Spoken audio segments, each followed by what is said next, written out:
சிறுவயதில் கேட்ட தென்கட்சி சுவாமிநாதன் ஐயா அவர்களின் சிந்தனையை தூண்டும் நகைச்சுவை கதைகளை இந்த பதிவில் பார்க்கலாம். குருகுல வாசம் செஞ்சு படிக்கணும். ஆசிரியருங்கிறவர் ஆசிரமத்தில் இருப்பார். அங்கே போய் அவருக்கு தொண்டுகள் செய்யணும். துணிகள்லாம் துவைச்சி போடணும். தூங்கும்போது காலை பிடிச்சி விடணும். புழுக்கமாக இருந்தால் விசிறி மட்டை எடுத்து விசிறணும். அப்படியே அப்பப்போ அவர் சொல்லிக் கொடுக்குற பாடத்தையும் கற்றுக்கணும். அவர் சொல்லிக் கொடுக்குற பாடங்களை ஓலைச்சுவடிகளில் எழுதிக்கணும். இதுதான் குருகுல வாசம்ங்கிறது. இப்போ மாதிரிலாம் கிடையாது. ஆக குருகுல வாசம்ங்கிறது மனசையும் பண்படுத்தும், அறிவையும் பண்படுத்தும். அப்படி ஒரு பயிற்சி அது. அந்த காலத்தில் பஞ்சபாண்டவர்கள் ஒரு குருகுலத்தில் படிக்க போனாங்களாம். ஏற்கனவே அங்கே ஒரு 15 பேர் இருந்திருக்கிறாங்க. இவங்களையும் சேர்த்து மொத்தம் 20 பேர். எல்லாரும் ரொம்ப ஆர்வத்தோடு அங்கே தங்கி படிச்சுக்கிட்டு இருக்கிறாங்க. 2 வருஷம் ஓடி போச்சு. எல்லாரும் ஊருக்கு திரும்ப வேண்டிய நேரம். ஆசிரியர் ஒவ்வொருத்தராக கூப்பிட்டார். இது வரைக்கும் என்ன கற்றுக்கிட்ட அப்படின்னு கேட்டார். அவங்க தாங்கள் எழுதி வச்சிருந்ததை சொன்னாங்க, கற்றுக்கிட்டதை சொன்னாங்க. அங்கே படிக்க வந்தவங்க எல்லாருமே புத்திசாலிகள். அது மட்டும் இல்லை, பல பேர் அரச குடும்பத்தை சேர்ந்தவங்க, இளவரசர்களாக வேற இருக்கிறவங்க. அதனால் அவங்கக்கிட்ட அபாரமான கல்வி அறிவை எதிர்பார்த்தார். ஒருத்தன் வந்தான். தான் எழுதி வச்சிருந்த சரித்திர பாடம் பூராவையும் படித்து காட்டினான். இன்னொருத்தன் வந்தான். தான் எழுதி வச்சிருந்த பூகோள பாடம் பூராவையும் படித்து காட்டினான். இப்படி ஒவ்வொருத்தராக வந்து அவங்க படித்தது என்னங்கிறத படித்து காட்டிவிட்டு போனாங்க. கடைசியாக தர்மர் வந்தார். பேசாமல் நிற்கிறார். தன் கையில் இருந்த ஓலைச்சுவடி கேட்டால் அவர் பிரிக்கவே இல்லை. ஆசிரியர் இவர்கிட்ட தான் அதிகமாக எதிர்பார்த்தார். ஆனால் இவரோ பேசாமல் நின்றுட்டு இருக்கிறார். நீ என்ன கற்றுக்கிட்ட சொல்லு, ஓலைச்சுவடியை பிரித்து படினார் அந்த முனிவர். தர்மர் அசையவே இல்லை. மெதுவாக சொன்னார், ஐயா, நான் கற்றுக்கிட்டது ஒன்று தான். அதுதான் வாழ்க்கையில் எனக்கு ரொம்ப முக்கியமான பாடமாக அமையும் அப்படின்னார். என்னது, என்கிட்ட 2 வருஷ காலமாக படிச்சு விட்டு கடைசியில் கற்றுக்கிட்டது ஒன்று தானா அப்படின்னார் முனிவர். அவருக்கு ஒன்றும் புரியல. மற்ற மாணவர்களை விட இவர் பண்புகளில் உயர்ந்தவர், அறிவில் சிறந்தவர், வயசில் முதிர்ந்தவர். இவரே இப்படி சொன்னால் மற்றவங்க நிலைமை என்னத்துக்கு ஆறுது? அவங்க ரொம்பவும் கெட்டு போயிடுவாங்களே அப்படின்னு அவர் யோசனை பண்ணார். தர்மா, நல்லா யோசனை பண்ணி பதில் சொல்லு. 2 வருஷமா நீ கற்றுக்கிட்டது என்ன அப்படின்னு தானே நான் கேட்குறேன். அதை கொஞ்சம் யோசனை பண்ணி சொல்லுன்னார் முனிவர் கொஞ்சம் கோபமா. தர்மர் முகத்தில் எந்த மாறுதலுமே இல்லை. இல்லையா, 2 வருஷமா நான் கற்றுக்கிட்ட முக்கியமான பாடம் ஒன்று தான்னார். இப்போ அந்த முனிவருக்கு கோபம் அதிகமாக வந்துடுச்சு. ஏன்பா, உனக்கு வெக்கமா இல்லையா? உன்னை விட வயசில் குறைஞ்சவங்க எவ்வளவு பாடம் கற்றுக்கிட்டு இருக்கிறாங்க, எவ்வளவு விரிவாக அவங்க படித்து காட்டினாங்க. நீயும் கூட நிறைய குறித்து வச்சிருக்கிற போல இருக்க, அதை ஏன் பிரித்து படிக்கக்கூடாது அப்படின்னார். ஐயா, நான் சொல்கிறது உங்களுக்கு ஏமாற்றமாக இருந்தால் என்னை மன்னிக்கணும். நான் ரொம்ப முக்கியமாக கற்றுக்கிட்டு இருக்கிறது ஒன்று தான், மற்ற எதையும் சொல்கிறதுக்கு விரும்பலேன்னார். மாணவர்கள்லாம் சிரிச்சுட்டாங்க. முனிவருக்கு கோபம் அளவுக்கு மீறி வந்துட்டு ஓங்கி அரைஞ்சு விட்டார் தர்மரை அவர் கன்னத்தில். தர்மர் கண்ணை செவந்து போட்டுது, கண்கள் கலங்கி போச்சு. ஆனாலும் அவர் அமைதியை இழக்கலை, தலை குனிஞ்சு நிற்கிறார். இவருடைய புடிவாதம் முனிவருக்கு இன்னும் ஆத்திரத்தை உண்டாக்கி விட்டது. இன்னொரு கண்ணத்திலே அரைஞ்சார். எல்லாரும் பயந்து போய் அமைதியாக நின்றுட்டு இருக்கிறாங்க. முனிவர் கத்துறார், அப்படி நீ கற்றுக்கிட்ட அந்த முக்கியமான பாடம் தான் என்ன, அதையாவது சொல்லு அப்படின்னார். ஐயா, அதை மட்டும் ஒரு ஓலைச்சுவடியில் தனியாக குறித்து வச்சிருக்கிறேன், இந்தாங்க, இதை நீங்களே படித்து பாருங்கன்னார். தர்மர் ஓலைச்சுவடியை நீட்டினார். முனிவர் அதை வாங்கி பிரித்தார். சத்தம் போட்டு படித்தார். இல்லை, என்ன எழுதியிருக்காருன்னா, எப்படிப்பட்ட சோதனை ஏற்பட்டாலும் நிதானம் இழந்து கோபத்துக்கு ஆளாகக்கூடாது அப்படின்னு. இதுதான் அந்த ஓலைச்சுவடியில் அவர் எழுதி வச்சிருந்தது. அந்த ஒரு கணத்திலேயே முனிவரும் எல்லா மாணவர்களும் தர்மரை புரிஞ்சுக்கிட்டாங்களாம். அவர் கற்றுக்கிட்டது ஏட்டு சுரக்காய் இல்லை, வாழ்க்கையில் பயன்படக்கூடிய முக்கியமான அனுபவ பாடம். முனிவர் கண்களில் கண்ணீர். தர்மரை அன்போடு கட்டி தழுவிக்கிட்டார். அப்புறம் சொன்னார், தர்மா, என்னை மன்னிச்சிரு, நீ மாணவன் இல்லை, ஆசிரியன். நான் இதுவரைக்கும் தெரிஞ்சிக்காத அனுபவ பாடத்தை நீ இப்போ எனக்கு கற்றுக் கொடுத்துட்ட அப்படின்னு சொன்னாராம். அதனால் நிதானம் தவறக்கூடாதுங்கிறது ரொம்ப முக்கியமான ஒரு செய்தி. ஒரு ஆசிரியர் மாணவனை ஒரு கன்னத்தில் ஓங்கி அரைஞ்சுட்டார். இவன் நிதானம் தவறல, அமைதியாக நின்றுக்கிட்டு இருந்தான். அவர் ஒரு தடவை அரைஞ்சதும் எப்படி உன்னால் நிதானம் தவறாமல் இருக்க முடிஞ்சுது அப்படின்னு கேட்டாங்க நண்பர்கள். அவன் சொன்னான், நான் நிதானம் தவறி இருந்தா எங்கள் வாத்தியார் இன்னொரு கன்னத்திலையும் அரைஞ்சிருப்பார், அது அதை விட பலமாக இருக்கும், அதனால தான் நான் அப்படி இருந்தேன் அப்படின்னு நானான். ஆக நாம தெரிந்து கொள்ள வேண்டியது, வாழ்க்கையில நிதானம் தவறாமல் இருக்க வேண்டும். அதுதான் வெற்றியின் ரகசியம். அவர் ஒரு நாள் வீட்டு திண்ணையில் உட்காந்துருந்தாராம். அப்போ தெருவில் ஒரு பிச்சைக்காரன் அந்த வழியாக வந்திருக்கிறான். பிச்சை கேட்டிருக்கான். அந்த சமயத்தில் தர்மர் வேற ஏதோ வேலையாக இருந்திருக்கிறார். அதனால பிச்சைக்காரனை பார்த்து நாளைக்கு வா அப்படின்னு சொல்லிவிட்டார்.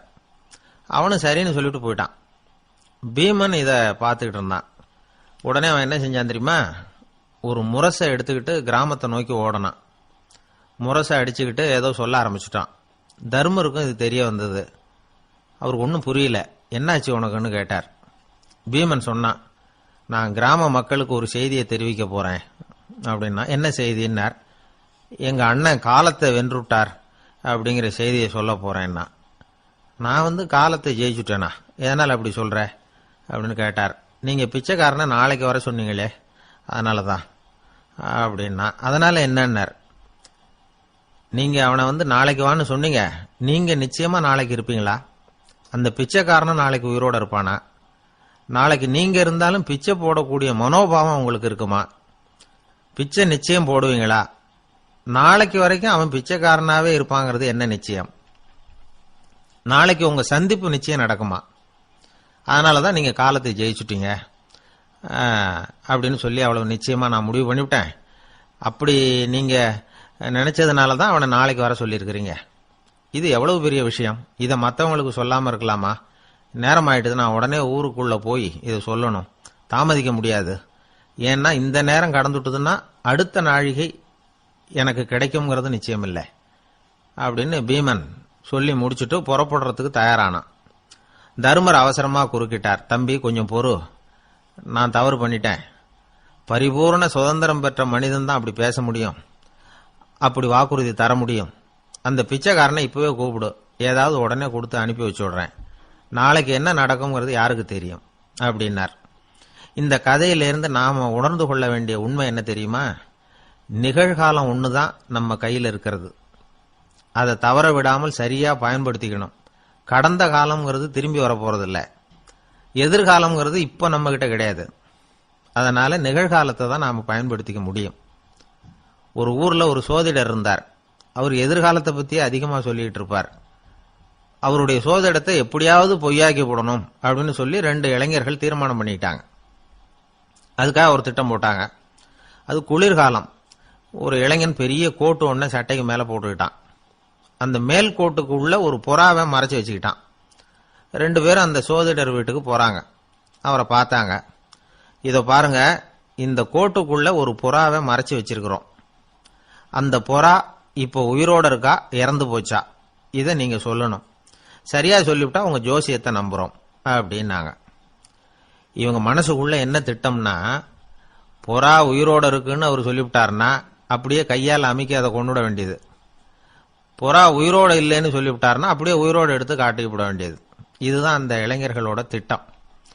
அவர் என்ன பதில் சொன்னாலும் அவர் சொல்றது பொய்ன்னு நிரூபணம் பண்ணிவிடலாம்ல. இதுதான் அவங்க நம்பிக்கை. இந்த சோதிடர் எல்லா வகையிலையும் தப்பிக்க முடியாதுன்னு அவங்க நம்பினாங்க. ஆனா அந்த சோதிடர் சொன்ன பதில் இவங்களை திகைக்க வச்சுட்டுது. அவர் என்ன சொன்னார் தெரியுமா?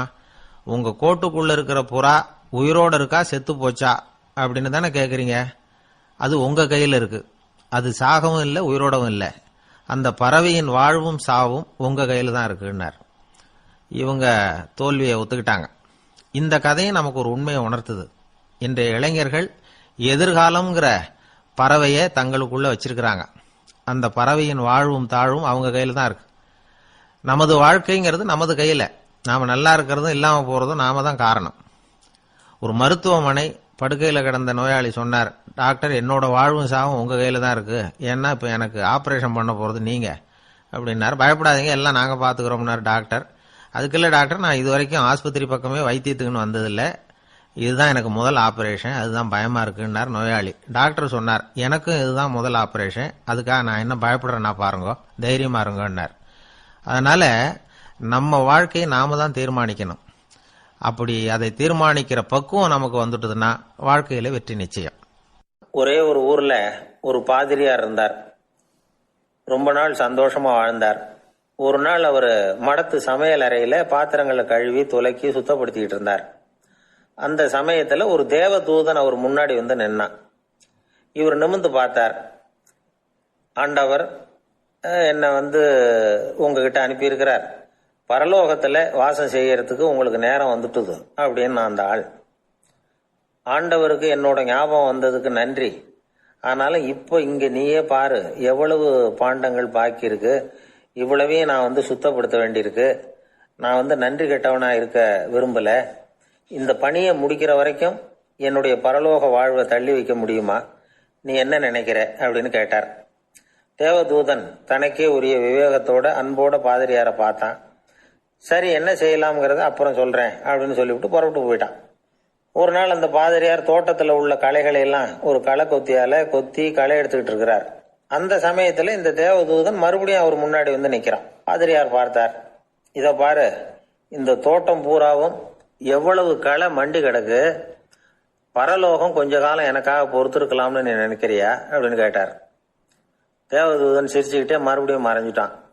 மறுபடியும் அவர் களை எடுக்கிறது, தானிய களஞ்சியத்துக்கு வர்ணம் பூசுறது, இப்படிப்பட்ட வேலைகள்ல ஈடுபட்டிருக்கார். இன்னொரு நாள் ஒரு மருத்துவமனையில நோயாளிகளை கவனிச்சுக்கிட்டு ரொம்ப தீவிரமா இருக்கிறார் அந்த பாதிரியார். ஒரு நோயாளியோட தாகத்துக்கு தண்ணீர் கொடுத்துட்டு நிமிர்ந்து பாக்குறப்போ தேவதூதன் மறுபடியும் அவர் முன்னாடி நிக்கிறான். இந்த தடவை பாதிரியார் தன்னலமற்றவரா பேரன்பை காட்டக்கூடிய வகையில தன்னுடைய 2 கைகளையும் உயர்த்தியபடி தேவதூதனின் கவனத்தை பிணியால் வாடக்கூடிய நோயாளிகளின் பக்கம் திருப்பினாராம். தேவதூதன் ஒன்னும் சொல்லல, மறைஞ்சிட்டான். அன்னைக்கு சாயந்தரம் பாதிரியார் மடத்துல உள்ள தன்னுடைய அறைக்கு போய் இளைப்பாறினார். யோசிச்சு பார்த்தார். தேவதூதனையும் தேவதூதனின் விருப்பத்தையும் பல நாள் தள்ளி போட்டு வந்ததையும் அவர் ரொம்ப நினைச்சு பார்த்தார். திடீர்னு தான் முதுமை அடைகிறதையும் சோர்வு அடைகிறதையும் உணர்ந்தார். ஆண்டவரை நினைச்சார். ஆண்டவரே, உம்முடைய தூதனை மறுபடியும் என்கிட்ட அனுப்புனா நான் சந்திக்கிறதுக்கு ஆவலா இருக்கேன் அப்படின்னு சொல்றப்பவே தேவதூதன் பக்கத்துல நின்னான். பாதிரியார் நிமிர்ந்து பார்த்தார்.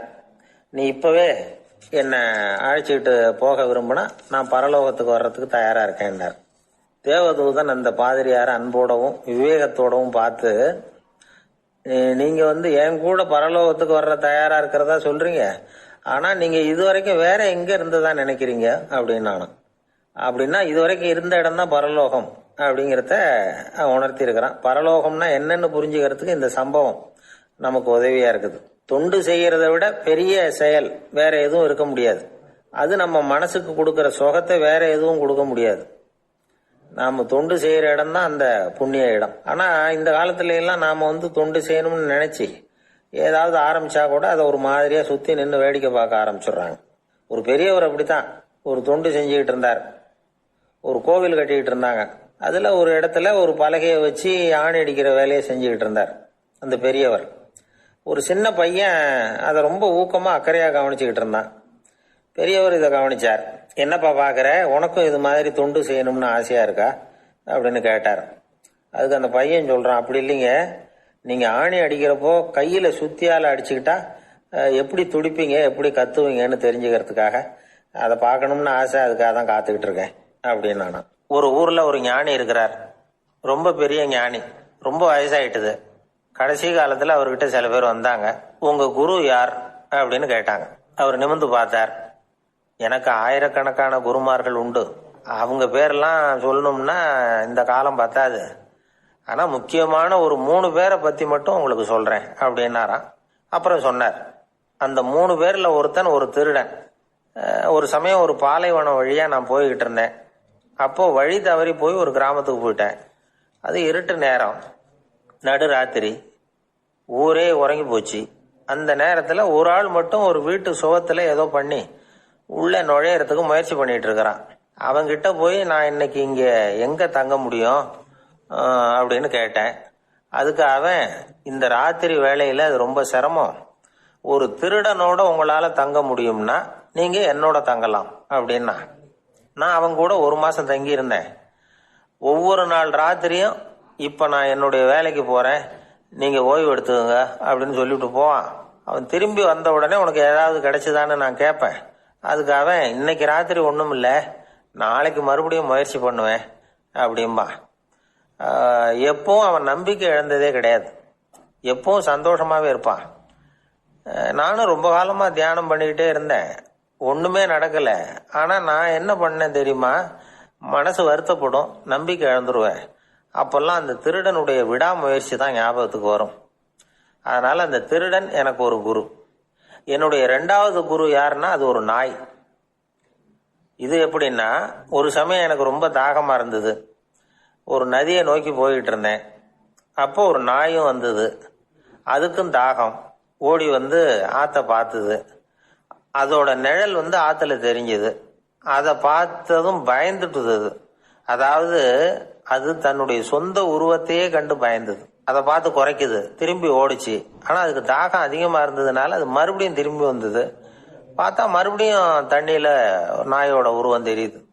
இப்படி சில தடவை பண்ணிச்சு. இருந்தாலும் கடைசியில் தண்ணியில குதிச்சுட்டுது துணிஞ்சி.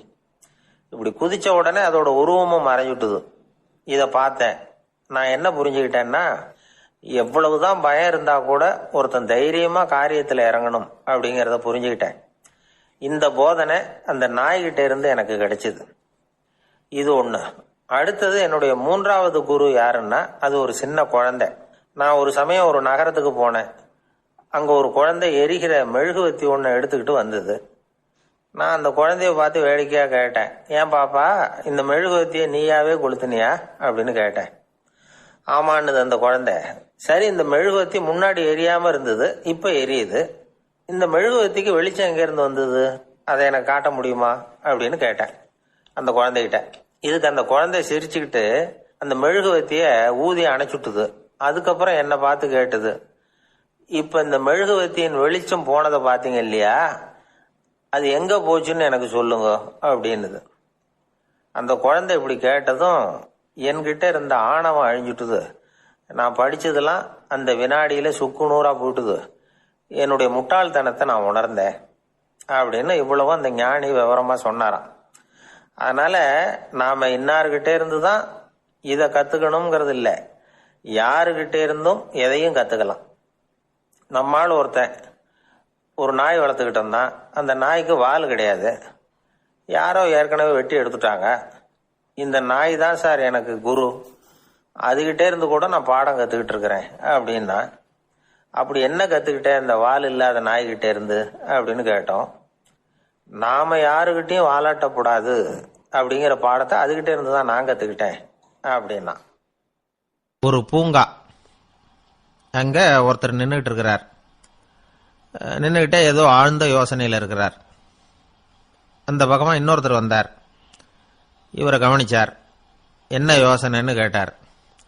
எப்படி எழுந்திருக்கிறதுன்னு யோசனை பண்ணிட்டு இருக்கிறேன்னாரு அவர். கேட்டவருக்கு ஒரு மாதிரி ஆயிட்டது. ஏற்கனவே நின்றுகிட்டு இருக்கிற ஒருத்தர் எப்படி எழுந்திரிச்சு நிக்கிறதுன்னு யோசிக்கிறாருன்னா அது ஆச்சரியம் தானே. அதுக்கப்புறம் இவர் யோசிக்க ஆரம்பிச்சார், என்ன இவர் இப்படி பேசுறாரு அப்படின்னு. கீழே விழுந்தாதானே எழுந்திரிச்சு நிக்க முடியும். அதனால எழுந்திருக்கணும்னு நினைக்கிறவங்க முதல்ல கீழே விழணும். இவர் முதல்ல கீழே விழணும், அதுக்கப்புறம் தான் எழுந்திருக்கிறது எப்படின்னு சிந்திக்க முடியும். இந்த உலகத்துல எல்லாருமே கீழே விழுந்து எழுந்தவர்கள் தான். இப்ப இந்த குழந்தை பருவத்துல கீழே விழாம நடைபயில கற்றுக்கிட்டவங்க யாராவது உண்டா?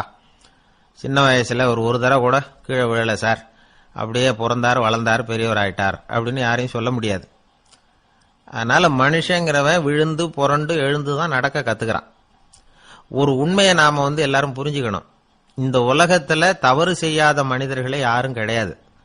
அப்படி இருக்கிறப்போ எப்போதாவது நாம தவறு பண்ணிவிட்டோம்னா அதுக்காக மனசு உடைஞ்சு போயிடக்கூடாது, வாழ்க்கையில வெறுப்பு வந்துடக்கூடாது. ஒரு தவறு நடந்துட்டுதா அதுக்காக மனசு உடைஞ்சு போடாதீங்க, அதை ஒரு பாடமா எடுத்துக்கங்க. அதே தவறு மறுபடியும் நடக்காம வேணும்னா பாத்துக்கலாம், அது போதும்.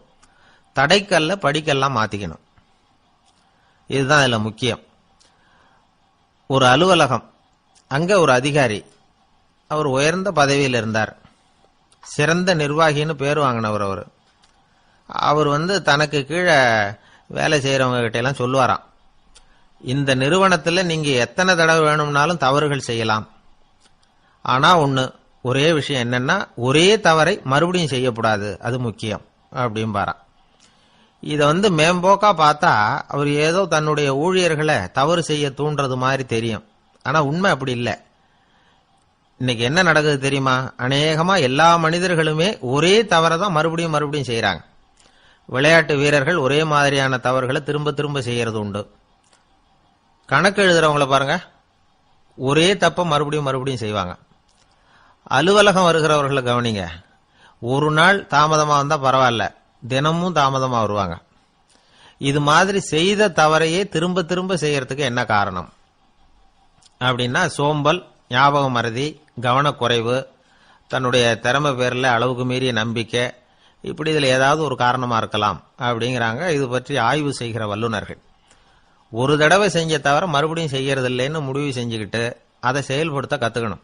அது போதும், வாழ்க்கை வெற்றிகரமா அமையும் அப்படிங்கிறாங்க அந்த அனுபவசாலிகள்.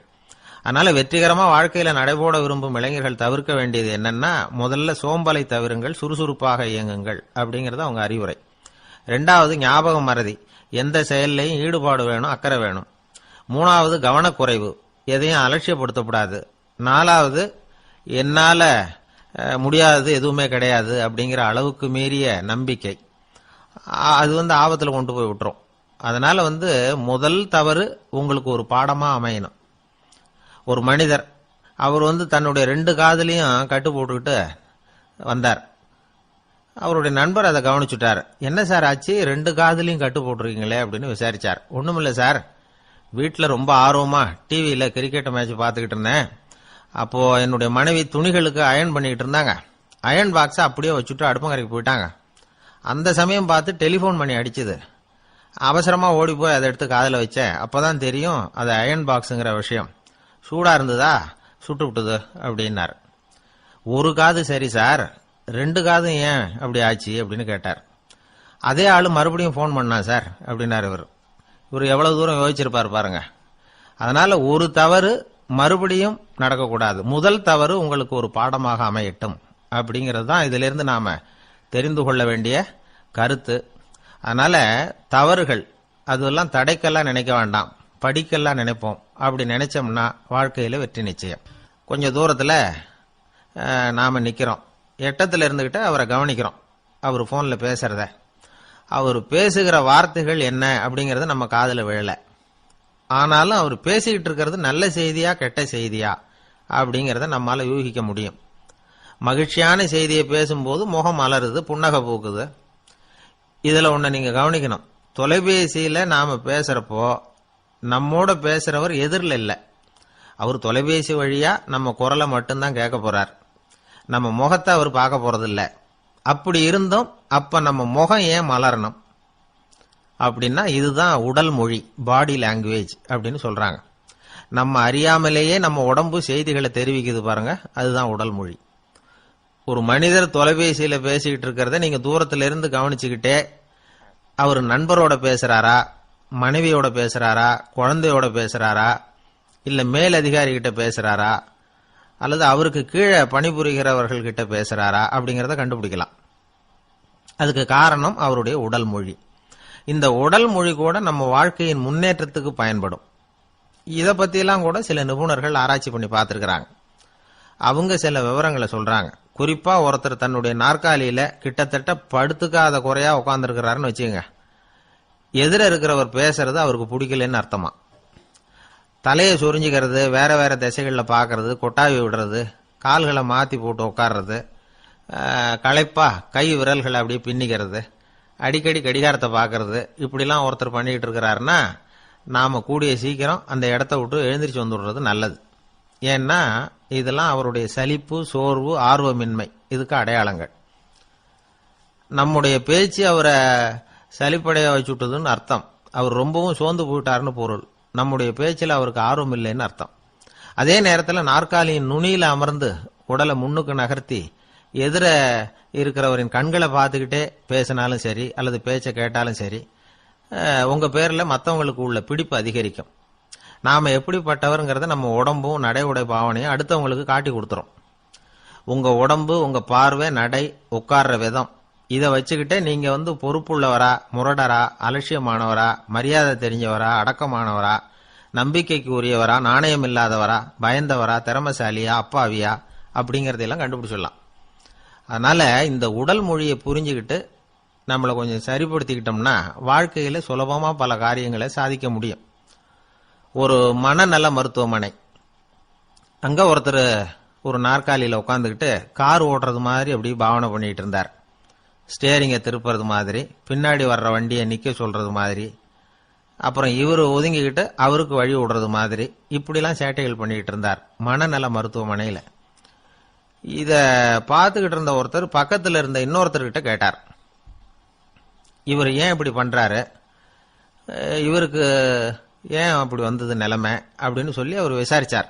அப்பா அவர் விவரம் சொன்னார். வேற ஒன்றும் இல்லைங்க, இவருக்கு கார் ஓட்டணும்னு ஆசை ரொம்ப காலமா, அது நிறைவேறாம போயிட்டுது. அதுக்கப்புறம் அவர் மனநோயாளியை மாறிட்டார். இங்கே அழைச்சிட்டு வந்தாங்க. இங்கே அழைச்சிட்டு வந்ததுலேருந்து அப்படி தான் பண்ணிட்டு இருக்கிறார். அப்போ கார் ஓட்டுறது மாதிரிலாம் பாவனை பண்ணிட்டு இருப்பார், திருப்புறது மாதிரி பண்ணுவார், பின்னாடி வர்றவங்களுக்கு இடம் விடுவார், இப்படிலாம் செய்கிறார் அப்படின்னு விவரம் சொன்னாங்க. நீங்கள் சொல்லப்படாதா, இப்போ நீங்கள் கார் ஓட்டல, வெறும் நாற்காலியில தான் உட்காந்துருக்கிறீங்க அப்படின்னு நீங்கள் சொல்லப்படாதா அவருக்கு அப்படின்னு கேட்டாங்க. அது முடியாதுங்க, ஏன்னா அந்த காரை கழுவுறதுக்காக அவர் தினமும் எனக்கு 10 ரூபா கொடுத்துக்கிட்டு இருக்கிறார் அப்படின்னாராம் அங்கே வேலை செஞ்சுக்கிட்டு இருந்த ஒருத்தர். அதனால வாழ்க்கையில் நாம் இந்த உடல் மொழியை புரிஞ்சுக்கணும். உடல் மொழிங்கிறது இப்போ ஆரம்பத்தில் சொன்னது மாதிரி அந்த தொலைபேசியில் பேசுகிறவங்கள தூரத்திலிருந்து பார்த்தாவே அவர் யாருக்கிட்ட பேசுகிறார் என்ன பேசுகிறாருன்னு தெரியும். நம்ம முகத்தை நல்லா வச்சுக்கணும். உடல் மொழியை நம்ம புரிஞ்சுக்கிட்டு பயன்படுத்த ஆரம்பிச்சோம்னா எந்த முயற்சி பண்ணினாலும் அதுல வெற்றி நிச்சயம். ஒரே ஒரு ஊர்ல ஒரு ராஜா இருந்தார். அவர் பேர்ல மக்களுக்கு ரொம்ப மரியாதை.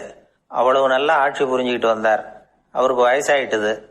அதனால ஒரு நாள் அமைச்சரை கூப்பிட்டார். இதை பாருங்க, எனக்கு வயசாயிட்டுது, அதனால இந்த அரச பொறுப்பை எல்லாம் நீங்க ஏத்துக்குங்க அப்படின்னார். அதுக்கப்புறம் ராணியை கூப்பிட்டார். வா, நாம இனிமே இங்க இருக்க வேணாம், காட்டுக்கு போய் தவம் பண்ணலாம் அப்படின்னு கூப்பிட்டார். இந்த செய்தி மக்களுக்கு அறிவிக்கப்பட்டது. மக்கள் உடனே கூட்டம் கூட்டமா அரண்மனைக்கு வர ஆரம்பிச்சுட்டாங்க. மன்னரை போய் பாக்குறாங்க. அரசே, தாங்கள் எங்களுக்கு தந்தை மாதிரி, நீங்க காட்டுக்கு போயிட்டா நாங்கள்லாம் இங்க எப்படி இருக்க முடியும்? எங்களுக்கெல்லாம் எந்த துன்பமும் இல்லாம பாத்துக்கிட்டு வர்றீங்க. இது மாதிரியான ஒரு அரசாட்சி இல்லைன்னா மக்கள் வாழ்ந்து என்ன பயன் அப்படின்னாங்க. இருந்தாலும் என்ன பண்றது, வயசாயிட்ட காரணத்தினால இந்த முடிவுக்கு வர வேண்டி இருக்குது அப்படின்னாரா ராஜா. அப்படின்னா நீங்க காட்டுக்கு போக வேணாம், நாங்க போறோம். நாங்க அங்க போய் தவம் பண்றோம், வழிபாடு பண்றோம், கடவுள் வருவார், அவர்கிட்ட வரம் வாங்கிட்டு வந்துடுறோம் அப்படின்னாங்களாம். அப்படி சொல்லிவிட்டு உடனே எல்லாரும் காட்டுக்கு போனாங்க. நாட்டு மக்கள் எல்லாரும் ஒட்டு மொத்தமா காட்டுல உட்காந்துக்கிட்டு தவம் பண்றத பார்த்தார் கடவுள். உடனே புறப்பட்டு வந்தார். எல்லாரும் இப்படி உட்காந்துருக்கிறீங்களே, என்ன வேணும் உங்களுக்கு அப்படின்னு கேட்டார். உடனே மக்கள் எல்லாரும் ஒரு குரல்ல சொன்னாங்க, சுவாமி, எங்கள் மன்னன் ரொம்ப நாளைக்கு நல்லபடியா இருக்கணும். அவர் மகிழ்ச்சியாகவும் உடல் நலத்தோடும் இருந்தாதான் நாங்க அமைதியா வாழ முடியும் அப்படின்னாங்க. சரி, அதுக்கு என்ன செய்யணும் அப்படின்னாரு ஆண்டவன். எங்க மன்னருக்கு இன்னும் ஒரு 100 வருஷம் ஆயுள கொடுங்க அப்படின்னாங்க. அவ்வளவுதானே, சரி அப்படியே ஆகட்டும் அப்படின்னு சொல்லிவிட்டு ஆண்டவன் போயிட்டார்.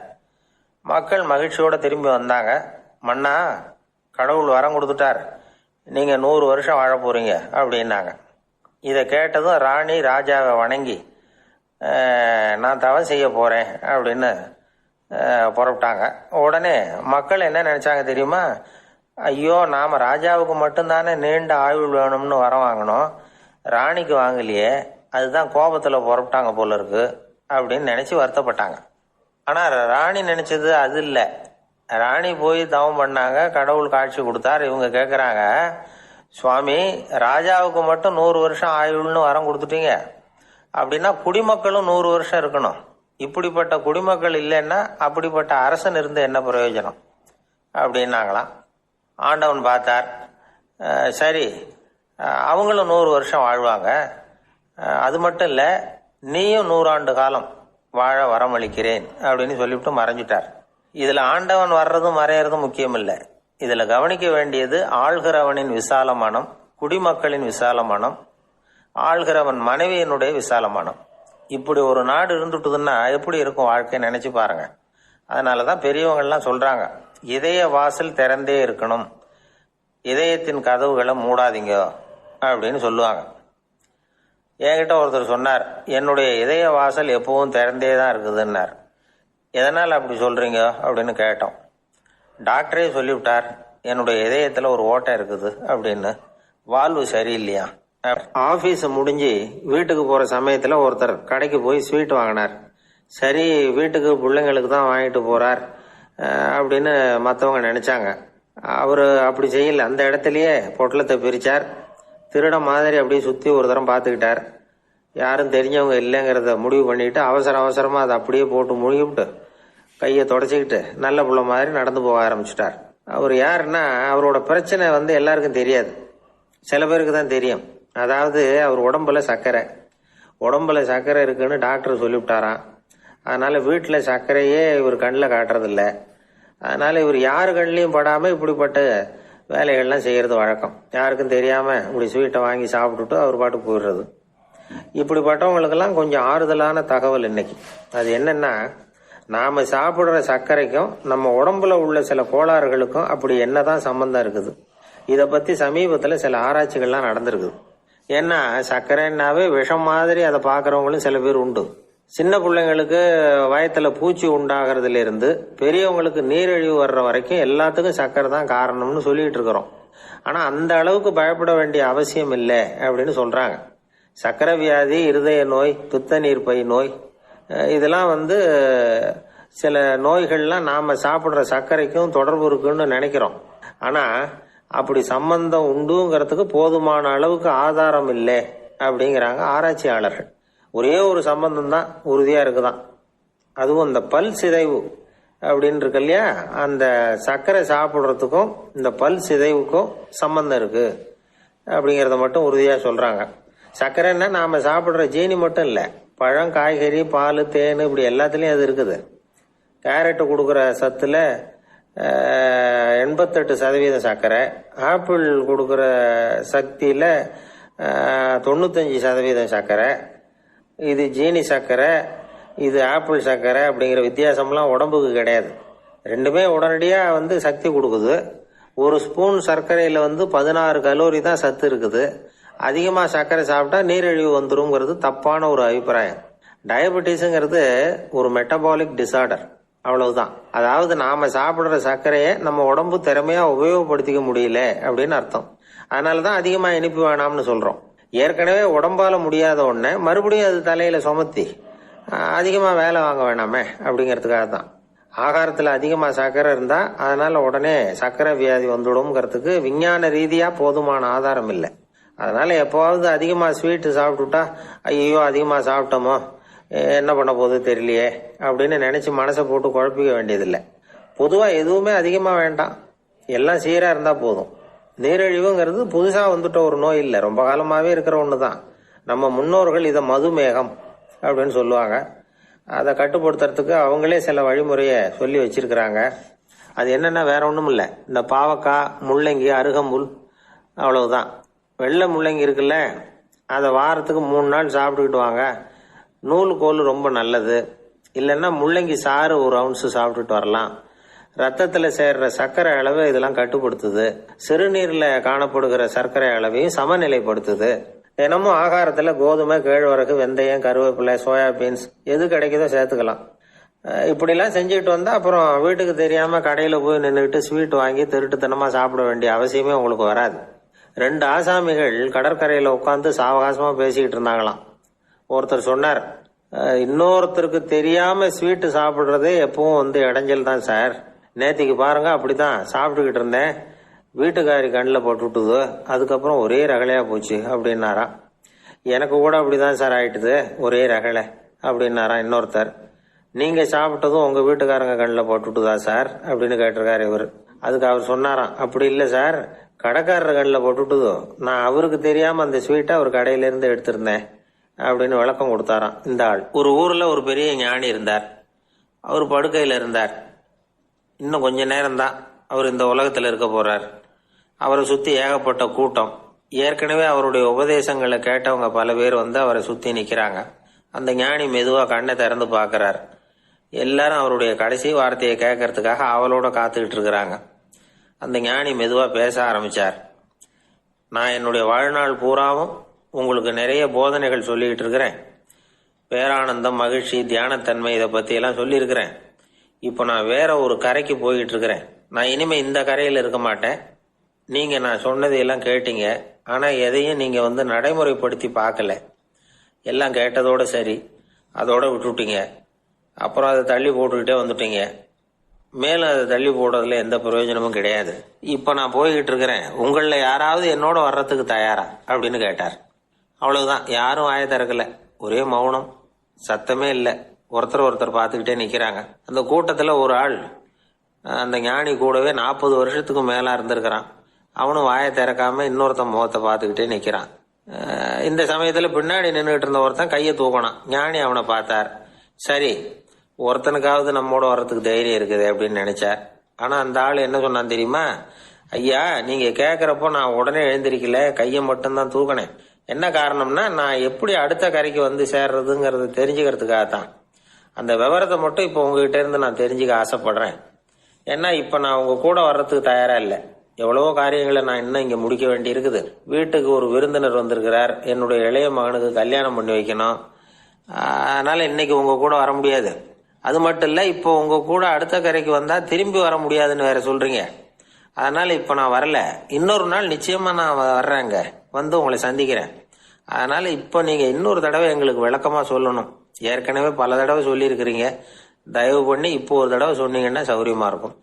அந்த அடுத்த கரையை அடையிறது எப்படி, இப்போ ஒரு தடவை அதை விளக்கமா சொல்லிட்டீங்கன்னா நல்லா ஞாபகப்படுத்திக்குவேன். அது சரியான சமயம் வர்றப்போ இது எனக்கு உதவியா இருக்கும் அப்படின்னு நானா. ஆனா உண்மை என்ன தெரியுமா? அந்த சரியான சமயம் வரவே இல்லை அப்படிங்கிறது தான் உண்மை.